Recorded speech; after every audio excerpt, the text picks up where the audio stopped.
Here's more wrestling news for July 22nd, 2021. And your headlines for this afternoon include Nikki ASH reveals how WWE locker room celebrated her Raw Women's title win. Finn Balor almost missed his cue during WWE return because of how loud fans were. WWE accused of promoting violence against essential workers. Vince McMahon is open to Plan B ideas in WWE. Why Otis flirted with Mandy Rose. MJF deletes tweet after Miz owns him in fan response. AEW talent re-signs with the company. How AEW is talked about backstage in WWE, and more. We're starting with Raw, which this week saw Nikki ASH cash in her Money in the Bank contract to become the new Raw Women's Champion. The third woman to cash in on Charlotte Flair, Nikki celebrated with the fans inside the American Airlines Arena in Dallas, but that was just a preview of the real celebration. Speaking on the bump, the Scottish superstar revealed the backstage reaction to her title win, and the locker room were very pleased to see her win. She said, "The whole locker room was in gorilla position, and they kinda hoisted me up and bounced me around. It was such an amazing moment. My peers, my family. I spend more time with these women than I do my actual family, and they're like family to me."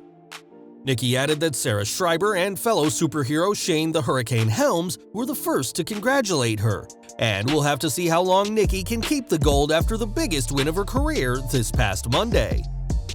SmackDown news next as crowds finally returned to WWE on last week's show and made quite a ruckus doing so.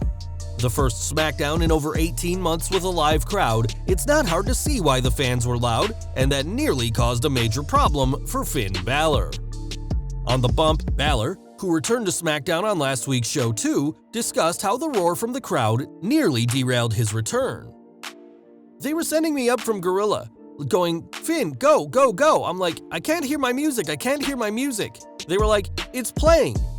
It was a pretty surreal moment. It was kind of like walking around the curtain making sure my banners were on the Tron, you know? So yeah, it was a cool night." Before returning to NXT, Balor's last main roster run was plagued with stop-start pushes, and now that he's back on SmackDown, we'll have to see if the Prince can be the one who topples the Tribal Chief to regain the Universal title he never truly lost. Now, if you've been a wrestling fan long enough, you've probably picked up some toys for your collection, but there's more than just figures for fans to buy.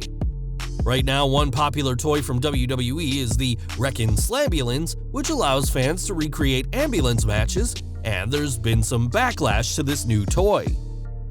This negative feedback is from a woman named Sabrina Fitzsimmons, who told UK's Daily Star newspaper that the Slambulance encourages violence against essential health workers, saying, "WWE has a huge following from little ones right up to adults, including my 13-year-old son. I think it's just such the wrong message. I just found it really offensive given the pressure I know the services have been under and the sacrifices that they've made. Is this good at any time, not just after a pandemic, to advocate violence against emergency workers? It's never a good thing. Can I ask what the logic is in advertising a toy which encourages the destruction of an ambulance? At a time during a pandemic when there are active campaigns to reduce violence toward essential workers? And considering what the NHS has done for us over the past year, I find the toy and the advert for it offensive and inappropriate. I would like to know why your company felt this was a good toy to get behind and advertise." The advertisement for the toy features Drew McIntyre tearing off an ambulance door, but with the total 0 attacks on health workers being attributed to this toy, we doubt Vince McMahon will be responding to Sabrina's accusations. SummerSlam news now, as WWE and Stephanie McMahon have told fans to expect plenty of big surprises for the August 21st show, which they plan on being as big, if not bigger, than WrestleMania 37. We already know that John Cena, Edge, and Bill Goldberg are expected for the show, but according to reports, fans can expect the Fiend Bray Wyatt too.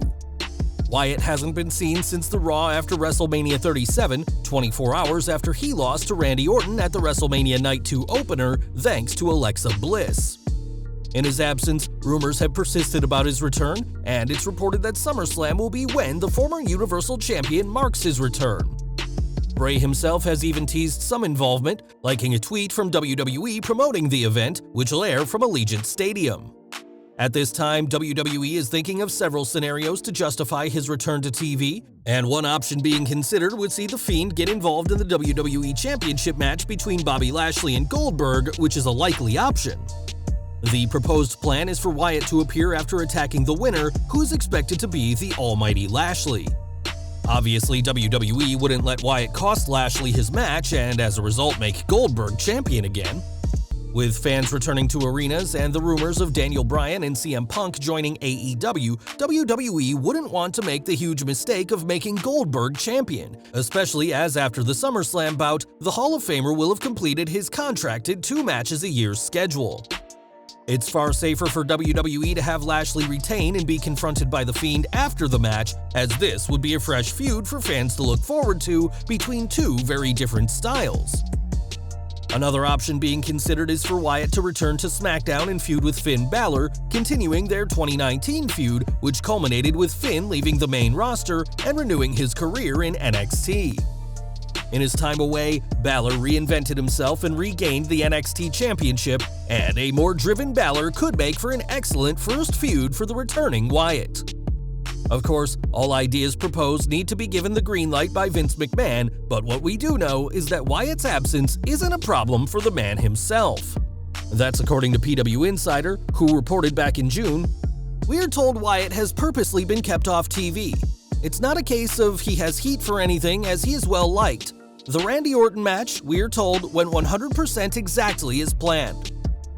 It's also been noted that WWE have been purposefully saving Wyatt for SummerSlam, as they realize how valuable he is as a draw with hardcore and casual fans alike, and don't want to waste his return for a less important show. Out of the ring, Wyatt hasn't been active on Twitter, but last week replied to a fan who said they miss him, and made the former Universal Champion make it clear that he misses the fans too. It's worth noting that we may have an exact date for The Fiend's return, as last month he was being advertised for the August 9th Raw, the penultimate edition of the Red Brand before SummerSlam. Of course, plans could have changed since that advertisement was shared, and there's no word yet on if he'll even have a match ready in time for SummerSlam should he return on the 9th. Ultimately, Wyatt remains one of WWE's most popular stars despite some shaky booking throughout his time on the main roster, and fans may have no choice but to let him in at SummerSlam on August 21st. Guys, would you be excited for Wyatt to go against Lashley? Sound off in your comments below. One personal project of McMahon's was Otis, who was pushed as Mr. Money in the Bank last year, and even won the heart of Mandy Rose at WrestleMania 36. Back then, Tucker was aligned with Otis and saw his heavy machinery partners push up close, and in an interview with Wrestling Inc., revealed how the on-screen romance with Otis and Mandy really began. The former superstar explained that the story was actually just to get under the skin of Tino Sabbatelli. He said, "He just did it on social media. He's the man. It was just a joke to mess with Mandy's boyfriend at the time, Tino Sabbatelli. I mean, not just to mess with him, but it's like, hey, do you think if I do this thing on social media where I just ask Mandy to be my girlfriend all the time, that would be super cringy?" And I'm like, "No, dude, that'd be pretty funny, I think." He just started doing it and talked to her, and she was like, "Oh, I like it. People are into it. Keep doing it. It's funny." And so anytime she posts a pic, he just takes that picture and was like, "Oh, Doza's future girlfriend," and posts it, right?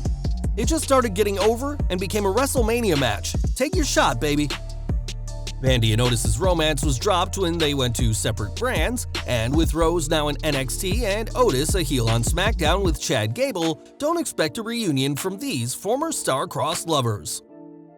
AEW news next is MJF is considered by many to be the best talker in wrestling right now, but has some stiff competition from WWE's The Miz. When Ringside News put out a tweet asking fans who they think is the better promo, MJF wasn't happy, calling the comparison legit dumb and said their account should be deleted. Ringside News responded by saying that the vast majority of fans believe Miz is the better promo, which led to MJF deleting his previous tweet in frustration. MJF is used to having the final word, and it's rare for him to lose his cool like this, but the salt of the earth clearly can't handle that most fans think The Miz has his number on the mic. Video game news next, as after the disaster that was WWE 2K20, the franchise took a year off to go back to the drawing board. Although fans did get the over-the-top WWE 2K Battlegrounds last year, it's been a long time since a realistic WWE game, but we now may have a date for WWE 2K22. If you Google search WWE 2K22, you'll find that the release date is September 10th, 2021, despite WWE not announcing that as of this week. It's unclear how September 10th became the unofficial release date for the 9th game in the WWE 2K series, which hasn't even revealed a cover superstar yet, but after 2 years, we can only hope that 2K22 is better than 2K20 whenever it releases. More from AEW now, as Jake Roberts has been appearing a lot on the company's programming, and he isn't leaving anytime soon. During a talk with Diamond Dallas Page, Jake announced that he's just signed a new 2-year contract with the company. Roberts explained that his first contract was just for 10 weeks, but he signed another one that kept him around for a year, and now he has this even longer deal with Tony Khan. Calling Khan a wonderful man who gave me my love for wrestling back, the WWE Hall of Famer is more than happy in AEW, and he'll be sticking by his client and the new IWGP United States Champion, Lance Archer. And we're ending with AEW, which since its 2019 beginnings has been constantly compared to WWE, the undisputed biggest company in the world when it comes to professional wrestling. Until recently, Arya Daivari was part of Vince McMahon's sports entertainment juggernaut, and in an interview with Wrestling Inc., revealed just how AEW is seen inside WWE. Daivari explained that AEW is doing pro wrestling as it should be done, and that's why he and the fans love the product. He added, "They've been doing pro wrestling very, very well. It was talked about in WWE tons. Everybody was talking about it, and it's not necessarily just because it's AEW, but I feel like people who really care about the job, they usually keep up with everything that's going on." Whilst AEW takes any opportunity to reference WWE, WWE has consistently no-sold the competition on screen, but that's not the case behind the scenes. It's no wonder why so many WWE events are booked to coincide with a show AEW had booked a few weeks prior, but though this tactic is obvious, WWE will never admit to it. Well guys, that's our news for today. Please share your comments below. Also hit the like button, subscribe to our channel, and hit the bell icon to receive all notifications. And as always, thanks for watching.